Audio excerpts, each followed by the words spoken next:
All right, hello everyone.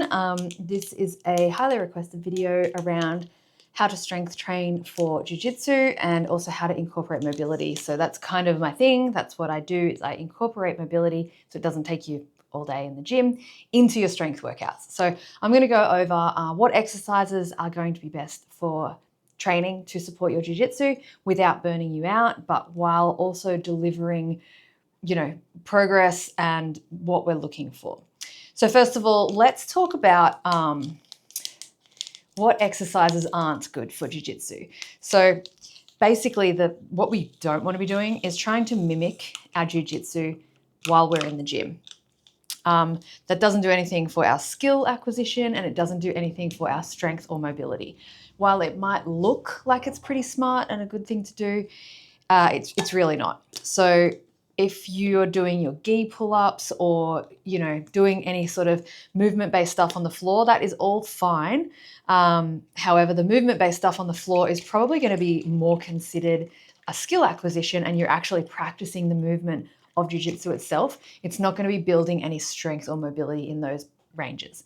When it comes to gi pull-ups or using a gi, putting it on machines or anything like that, the only thing you're really doing is overloading your structures, like your fingers, and then you're potentially going to lead into those overuse injuries even more. So when it comes to, we're limiting our ability to pull however much weight we might actually be capable of if we didn't have the gi there. So while it might look like it's the smart thing to do, you will actually make much better progress if you don't try to make your workouts look like jiu-jitsu. We want to save jiu-jitsu for the mats. That is skill acquisition. It's different to strength building and mobility. Right, so now that that's off my chest, let's get into it. So we want to make sure we're doing some plyometrics. First of all, this video is basically for any jiu-jitsu athlete, whether you're a hobbyist or you're, a high-level athlete. If you don't know how to strength train effectively for your jiu-jitsu without burning yourself out and making yourself really sore, then this video is for you. So a lot of the time, for some reason, in the jiu-jitsu community, people just say, just roll more. And there's nothing wrong with that, definitely. However, it's not going to be helping you build any strength or mobility there. So we want to be building a program, strength and mobility program, that actually supports our jiu-jitsu and doesn't compete with it. So if you're too sore to train jiu-jitsu because of strength training, then we've done too much. Basically, by doing a proper program, you're going to get stronger. You're going to move better on the mats, improve your performance, be harder to move, like to sweep or whatever. You're going to have a bigger gas tank. You're going to get fewer injuries. It's only positives if we can get the schedule right. So the goal of strength training. So basically pretty much everything I just said, actually. So yeah, that's really the main goals. So the way that we want to do it is we want to do our plyometrics first. Now this is going to be producing power. So jumps, bounds, landing, things like that. We really want to be making sure that we are both trying to get that reactive force as well as the force absorption. This is going to help in our jiu-jitsu with scrambles, with takedowns, with just our ability to produce force at speed. So we're going to do that at the start of the session while we're fresh. You don't need a lot of it, and you don't need to do anything crazy if you're new to it. It progresses over time. Your tendons, joints, ligaments, muscles, everything will adapt slowly as we slowly build it up. So next up, we'll have our compound movements. Compound movements absolutely should not be skipped. That's things like a squat, a hinge, an upper body push or pull. So anything that uses more than one joint. For instance, a bicep curl would be an isolation exercise because it's only using one joint when we do the curl. Whereas a squat, we're using our knees, hips, and however we're holding onto the bar. But there's two joints there that are going through movements. This is going to give us our raw strength. It's going to build that capacity to be strong on the mats and to transfer that force. So some examples here that you will want to do every day. We want to be doing some form of squat. You can do whichever squat variation you prefer. There literally is nothing, there's no wrong version. It's whichever one feels most comfortable to you that you can lift the most weight in. That's probably the most important thing.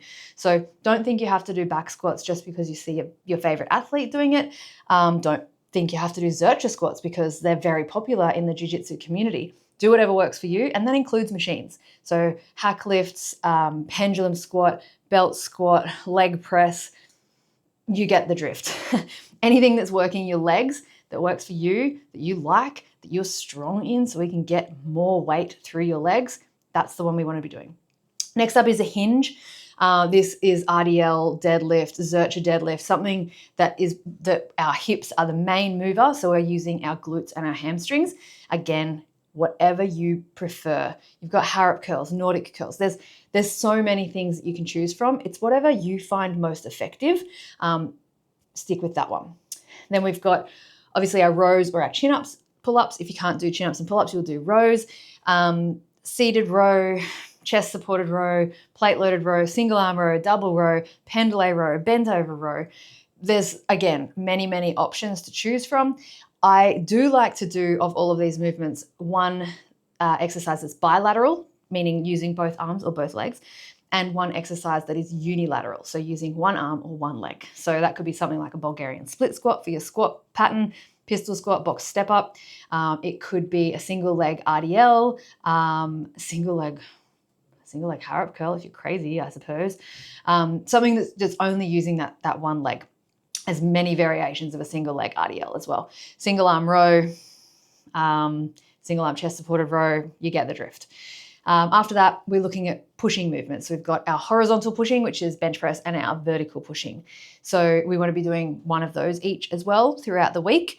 Again, barbell, dumbbells, kettlebells, it doesn't matter as long as it is difficult for you and the one that you feel is most accessible and doesn't cause you joint pain. And then finally, some carries. It's always good to throw some carries in there. Great for grip strength, great for just being able to move with load in your hands as well. Right, so next up we've got mobility. Mobility is often thought as an afterthought, right? You finish a session and you're like, shit, I've got to go and do 5 minutes of stretching. That's great and it probably feels good, but it isn't going to be yielding the best results. For your best results, we want to be treating it exactly like strength training. So integrating it into your sets. We want loaded mobility.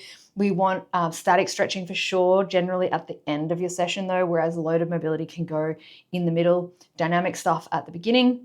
And you want to be loading your end ranges. In jiu-jitsu, we are always forced into our end ranges, or maybe you want to go into your end range so that you can retain guard or do some movement where your limbs are at their end range of movement, and meaning the end of your flexibility. So the more control we have through that end range of flexibility, then the more successful you're going to be in whatever you're trying to do, whether that's trying to submit someone or trying to pull off an escape or whatever it is. So trying to find movements that really focus on those end ranges of your flexibility in order to strengthen them, and you'll get more control. So you got your hips, spine, knees for sure when it comes to flexion. However, if you have knee injuries, you might be limited by pain there. We've got shoulders, spine, I already said. So probably the biggest one is going to be hips, very muscular around there. Does require quite a bit of work. Now, I was someone who could never touch my toes. I didn't actually start properly mobility or flexibility training until my mid to late 30s. And so any sort of progress that I've had for my mobility and flexibility, I've actually gained as an adult. I was not a gymnast. I was not a dancer. I get asked that a lot. Nope, not the case. I've just worked really hard at it. But I can help. If you've got questions, put them in the comments. So end range strength particularly is important. So thinking things like Cossack squats, long lunge, split pulses, pigeon folds or pigeon squats. Can you see I'm not prepared for this? I'm just going off my head, top of my head. Weighted pigeons, seated good mornings, weighted pancakes, some end range hip flexor extension work, some end range glutes, so like fire hydrant work. All of these things are really going to help. I want to talk about training through a flexed spine. So things like a Zercher deadlift or Jefferson curls, things like that. We are always in a flex position in jiu-jitsu. So it makes sense that in the controlled environment, which is the gym, we strengthen this through a way that we can apply slow progressive overload and it's controlled. So yeah, making sure that we're training your spine as well as side to side, extension and rotation. Our spines and our core are what transfers any force that we're trying to transfer. So getting them nice and strong throughout all of those positions is really important. And then finally, we want to just be doing some top end cardio. So things that improve our ability to go for those intense bursts. My dog's just at the door. Going for those intense bursts while we're in the match. Our ability to recover while we're training. So, you look at the clock, 2 minutes down of an 8-minute match and you're already cooked. So your ability to continue to work but also recover, that's where our top end cardio is going to come in. Ability to recover quickly between rounds so you can get more rounds in. And obviously our ability to recover after matches, open map, like competitions or whatever.